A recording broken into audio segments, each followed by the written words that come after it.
Bienvenidos una vez más a este su canal Lebron Profe. Señores, lo prometido es deuda. Acá tenemos nuestra primera emisión de lo que son estas clínicas de pruebas nacionales en formato virtual. Y el único objetivo de estas clínicas es que ustedes, queridos estudiantes, pues adquieran esas competencias, sobre todo esa competencia sociocrítica y analítica que tiene que tener el estudiante en cuanto al formato de estas pruebas. Por eso dice estrategia de familiarización, pruebas nacionales, segundo ciclo, educación secundaria. Es para que ustedes postulantes pues se vayan familiarizando con el contenido que tienen las pruebas nacionales. Ahora bien, hay una noticia muy alentadora, y es que por acá no solamente vamos a enseñar a que, por ejemplo, bueno, esta es la opción A y ya, es simplemente dejarlo ahí, sin ni siquiera, no. Para eso mejor, ¿verdad? Mejor no invertir el tiempo, porque a usted no le interesa eso. En el caso del docente, pues usted puede utilizar estos contenidos para presentarlo a los estudiantes.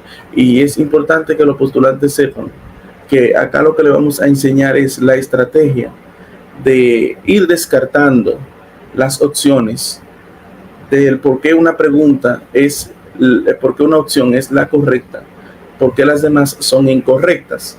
De esta manera el estudiante no se va a aprender un contenido, no, el estudiante va a aprender una estrategia mucho mejor, y es la de analizar un contenido. Y si aquí se le dice de una forma y allá le sale de otra, de toda forma va a responder bien. ¿Por qué? Porque ya el postulante adquirió la competencia analítica y crítica, que es lo que se quiere en este tipo de pruebas nacionales que se ha estado aplicando desde el 2023 hasta la fecha, es decir, 2 veces con la que se aplique ahora. Así que sin más nada que agregar, pues a lo que vinimos. Aquí tenemos, es bueno que memoricemos esto, lo tomemos en cuenta. Nos dice, una sola opción es la correcta, las demás son incorrectas. No, que yo creo que está como entre la A y la B. No hay 2 opciones correctas, es una sola opción la correcta, las demás son incorrectas. Sobre todo que hay 2 que son totalmente distractores y hay una que más o menos se parece a la correcta, entonces ahí hay unas situaciones. Todo eso lo vamos a aprender por acá. Tenemos un ejemplo, es este que está aquí, que nos dice, lee el siguiente texto y luego responde la pregunta. Este es un ejemplo.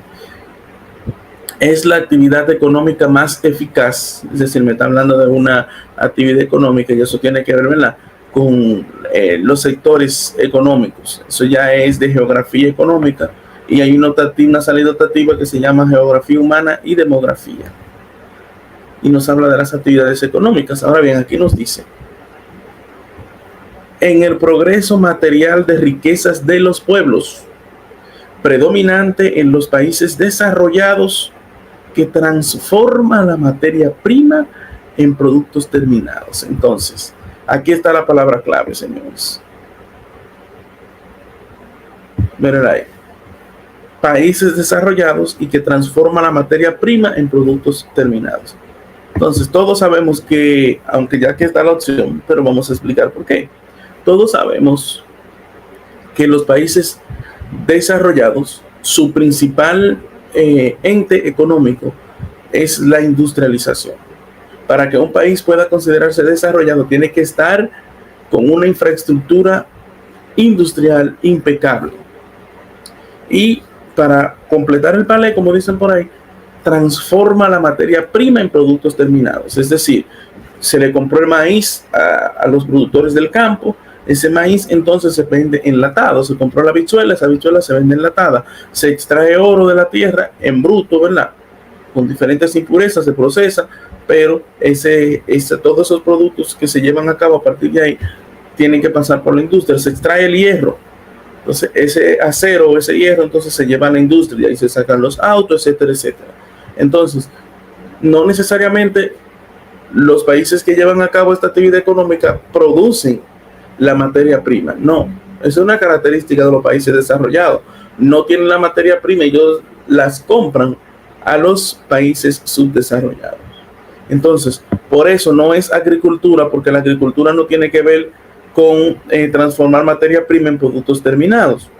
Minería. La minería no tiene que ver en transformar materia prima con productos terminados. Turismo, mucho menos. Esa es una pregunta, señores. Turismo y agricultura, ¿recuerdan lo que les dije?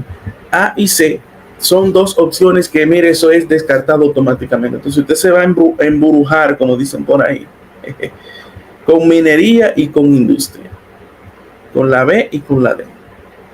Entonces ya explicamos el por qué es la D. Ya pues, teniendo yo la dinámica de cómo es que vamos a trabajar, pues vamos a seguir. El tiempo es oro, mi gente. Aquí nos dice,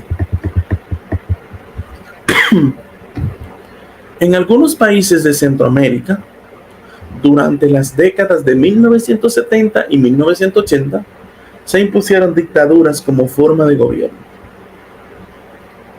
Los casos de El Salvador, Nicaragua y Guatemala son los más significativos. Estos hechos, al igual que otros en el resto del mundo, como las guerras de Vietnam y Corea del Norte, explican en parte por la polarización generada por la Guerra Fría. Ay, mi madre, cuántas letras. Es común que nosotros nos pongamos un poco nerviosos cuando vemos muchas letras, pero no se preocupen. A veces esas preguntas así tan extensas son más fáciles de responder que las cortas. Entonces, nos dice, después que leemos el texto, ¿cuál de los siguientes elementos está relacionado con todos los casos mencionados? Es decir, dentro de esas 4 opciones, usted tiene que buscar una opción que se relacione con las dictaduras de América Latina, con lo ocurrido en el resto del mundo, como las guerras de Vietnam y Corea del Norte, y la polarización generada por la Guerra Fría. Es decir, tú tienes que buscar un hecho que te abarque todos esos casos, tal y como lo dice acá. Vamos a ver. El ejército de cada país se dividió en facciones que lucharon por el control del territorio. ¿Te parece ideal? Vamos a seguir leyendo, ¿eh? Se presentaron acuerdos entre gobiernos democráticos y gobiernos dictatoriales. Esa se descarta automáticamente. Correcto. Las potencias mundiales apoyaron de forma explícita a uno u otro bando. Todos los países respetaron la soberanía y la autonomía en las partes en conflicto. Entonces, ya me imagino que usted ya revisó las 4 opciones y ya tiene idea de cuál sería la opción. Entonces, ¿recuerdan lo que les dije anteriormente? Nosotros tenemos que ir descartando. Vamos a descartar la opción B y la opción D. ¿Por qué? Porque se presentaron acuerdos entre gobiernos democráticos y gobiernos dictatoriales. Ahí solamente me habla de gobiernos dictatoriales. Y aunque en dado caso sea posible, eso no se relaciona con todos los casos que me está mencionando en el párrafo. Entonces, por eso queda descartada la B. La D, todos los países respetaron la soberanía y la autonomía en las partes en conflicto. Queda descartada porque dice que se explican en parte por la polarización generada por la Guerra Fría. Entonces no hubo respeto de soberanía. Entonces quedan descartadas B y D. Y me tengo que fajar con la A y la C. Entonces, el ejército de cada país se dividió en facciones que lucharon por el control del territorio. Más o menos. Ahora bien, ahí hay una situación. Me está hablando, el ejército de cada país se dividió en facciones que lucharon por el control del territorio. Pero aquí me está hablando, por ejemplo, de enfrentamiento entre países. Y aquí dice, por el control del territorio. Y la guerra de Vietnam y la guerra de Corea del Norte se relacionan con esta pregunta. Pero los países de Centroamérica no se relacionan con esa pregunta. Ahora bien, aquí viene la C y nos dice, las potencias mundiales apoyaron de forma explícita a uno u otro bando. Esa es la opción correcta. ¿Saben por qué? Porque las potencias mundiales apoyaron las dictaduras en Centroamérica y el resto del mundo, ya sea de uno u otro bando, ya sea la Unión Soviética o ya sea Estados Unidos, pero también apoyaron las guerras, sobre todo, por ejemplo, la guerra de Vietnam, la guerra de Corea del Norte. Entonces, cada uno de esos hechos se relaciona directamente con la opción C, que es el enfrentamiento de los países potencias que se conoce como Guerra Fría. Ya estamos adaptándonos a la manera en cómo vamos a ir respondiendo. Vamos rápidamente con la pregunta número 2. Aquí nos dice: en un país latinoamericano se discute la posibilidad de establecer un acuerdo de libre comercio con los Estados Unidos y la Unión Europea. Las posiciones de los diferentes actores involucrados son las siguientes. Los agroindustriales que exportan bananos señalan que el acuerdo debe firmarse, porque sería una gran oportunidad para ampliar las exportaciones. Ya usted tiene un grupo que está de acuerdo con que se firme el acuerdo, porque sobre todo son exportadores, y como se va a firmar un acuerdo, pues automáticamente ya eso le va a beneficiar a ellos, va a aumentar sus exportaciones. Ahora bien, tenemos un segundo grupo que dice: los campesinos que cultivan maíz dicen que este acuerdo inundaría el país con maíz importado. Algo lógico. Y sobre todo sabemos que Estados Unidos es el mayor productor mundial de maíz. Y hay una situación están moca los campesinos. Luego tenemos el elemento número 3, que nos dice: el gobierno señala que solamente se está analizando la posibilidad y que solo se firmaría un acuerdo si se protege a los sectores de la economía agropecuaria del país. Es decir, el gobierno, si no hay una protección hacia los campesinos, hacia los exportadores de banano, hacia los productores de leche, es decir, hacia toda la producción agrícola del país, automáticamente no se va a firmar ningún acuerdo. Ahora bien, los productores de leche sostienen que si se firma el acuerdo, en unos años la industria lechera nacional se vería gravemente afectada. Entonces tenemos dos actores que no quieren que se firme el acuerdo.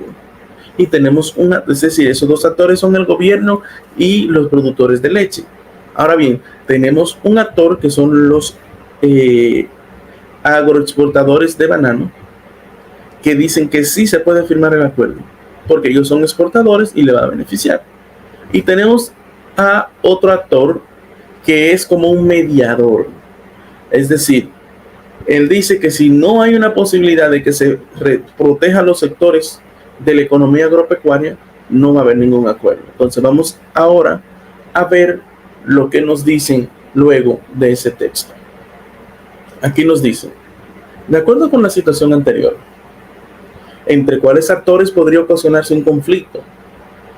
Los agroindustriales de banano y el gobierno, los productores de leche y los campesinos cultivadores de maíz, el gobierno y los productores de leche, los empresarios del banano y los campesinos cultivadores de maíz. Me imagino que ya usted tiene una opción. Ahora nosotros vamos a ir descartando. Entonces, la opción A queda automáticamente descartada. O bueno, todavía no, espérate. Nos dice los agroindustriales del banano y el gobierno. Bueno, y como el gobierno está sirviendo de mediador, sí, yo la voy a descartar. Opción A descartada. Los productores de leche y los campesinos cultivadores de maíz. Esa queda descartada automáticamente. Como los productores de leche y campesinos de cultivadores del maíz van a enfrentarse. Tienen la misma postura, la misma posición. Ambos están de acuerdo en que no se lleve a cabo la firma de ese tratado de libre comercio. Por lo tanto, queda descartada automáticamente. Entonces me queda el gobierno y los productores de leche. Esa es la que tengo que enfrentar con la D, que me dice los empresarios de banano y los cultivadores de maíz. Automáticamente me quedo con la D, porque los empresarios del banano están de acuerdo con que se firme el Tratado de Libre Comercio y los campesinos cultivadores de maíz están en contra de que se firme dicho acuerdo. Entonces ahí sí puede haber un conflicto, porque para que exista un conflicto tiene que haber diferentes puntos de vista sobre un tema. Entonces ahí es que está la situación. La opción correcta es la D, porque los del banano tienen una posición y los cultivadores de maíz tienen otra. Es importante que sepan, queridos postulantes, que con el asunto de las pruebas nacionales es importante tomar en cuenta lo que dijimos al principio, que solamente va a haber una opción correcta. Ahora bien, cuando usted tiene esa habilidad de poder ir descartando, de buscar, de saber que siempre hay dos opciones que no se relacionan en nada con lo que te preguntan y que por más amplio que sea un texto, las respuestas incluso van a estar dentro del mismo texto. Obviamente, ¿a dónde están las respuestas? Ahí mire una aquí, los agroindustriales, porque están de acuerdo con que se firme el tratado, y aquí los campesinos del maíz. Ya los demás tienen el mismo punto de vista y en el caso del gobierno es un mediador. Entonces, ahí estamos más que claro. Entonces, vamos a continuar. También tome en cuenta, y antes que se me olvide, que a lo mejor usted dirá, bueno, pero tú no se relaciona directamente con un caso de ciencias sociales. Y entonces, a mí nunca me dieron eso. Sí, en la economía de la República Dominicana, ese ya en sexto se da, ya para el segundo cuatrimestre más o menos, no, para el primero, entre los primeros P, es decir, más o menos como noviembre, diciembre. Hay una parte que se habla de esto, de lo que es lo libre comercio. Sabemos que los acuerdos de libre comercio son pues documentos que se firman entre países con el fin de eliminar los aranceles a las exportaciones e importaciones que van o que circulan entre esos países firmantes. Por ejemplo, algunos de esos tratados de libre comercio, tenemos uno de los más famosos, que es el NAFTA, firmado entre México, Canadá y Estados Unidos. Aquí hay otro, creo que se llama Tratado Común Latinoamericano. Y es un tratado de libre comercio firmado entre República Dominicana y los países del Caribe y Suramérica. Entonces, la ventaja de los tratados de libre comercio es que los países pueden movilizar grandes cantidades de productos sin tener que pagar impuestos, lo que abarata el costo del mismo y entonces pues beneficia la economía del país.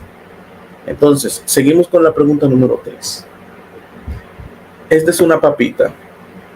Aquí lo único que hay que tener es el conocimiento histórico de los casos o acontecimientos que me está presentando ahí. Entonces me dice, considere los siguientes eventos de la historia política de República Dominicana. Me está hablando de la Revolución de Abril, de la dictadura de Trujillo, de los 12 años de Balaguer. Ahora bien, ahí me puso los acontecimientos. Luego más abajo me dice, ¿cuál es el orden cronológico correcto de estos eventos? Automáticamente con esa pregunta me está diciendo, mira, lo que yo te puse ahí arriba está desorganizado. Organízalo tú y ahí yo te voy a poner 4 opciones para que tú busques la manera correcta en que están organizados esos hechos.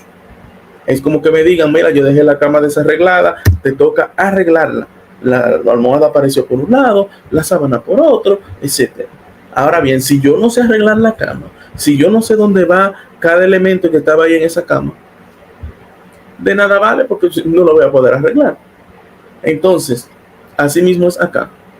Me está dando el orden, pero yo tengo que manejar esos acontecimientos históricos. Entonces, vamos a ver. 2, 1, 3, es decir, dictadura de Trujillo, luego guerra de Abril y luego los 12 años de Balaguer. O viene y dice la B, 2, 3, 1, dictadura de Trujillo, 12 años de Balaguer y luego revolución de Abril. Luego viene la C, 3, 1, 2, es decir, los 12 años de Balaguer primero, luego la revolución de Abril y luego la dictadura de Trujillo. Por último, 1, 2, 3, es decir, así mismo como está. Eso queda descartado, señores. Señores, queda descartada. ¿Vieron lo que les dije? Que siempre hay dos opciones que desde que usted la ve dice, no, eso es carabelita, eso es chino, tiro eso a un lado, vamos a buscar el original por acá.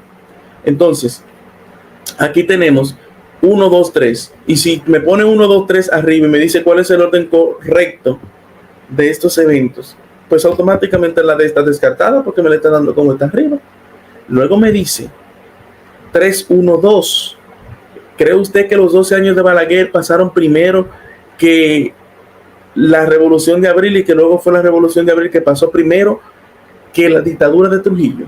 Jesús santísimo, eso es un muñeco todo enredado. Entonces tengo que fajarme entre la B, dame ver, sí, entre la B y la A, que me dice que primero pasó la dictadura de Trujillo, luego los 12 años de Balaguer y luego la Revolución de Abril. Si se fijan, ya yo sé que ustedes dijeron que es la A.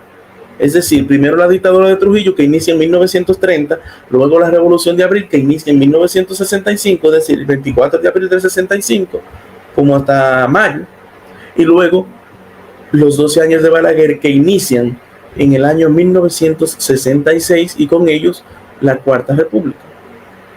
Entonces, esa es la opción correcta. Ahora bien, ¿vieron donde hay un distractor aquí? Ya hay dos opciones que quedaron totalmente descartadas y no se relacionan en nada con lo que se me está pidiendo. Pero miren aquí. Aquí me está presentando en la B. Me dice, mira, primero ocurrió la dictadura de Trujillo. Y si usted no lee, sí, pero fue así, ¿verdad? Y viene y selecciona la B. Ajá, pero espérate, luego te dice que de la dictadura de Trujillo vienen los 12 años de Balaguer y luego la Revolución de Abril. Ahí se dañó esa pregunta. Estamos claros ahí. Esa se dañó. Entonces, por eso la opción correcta es la A, porque me dice primero dictadura, luego revolución y luego los 12 años. Así de sencillo.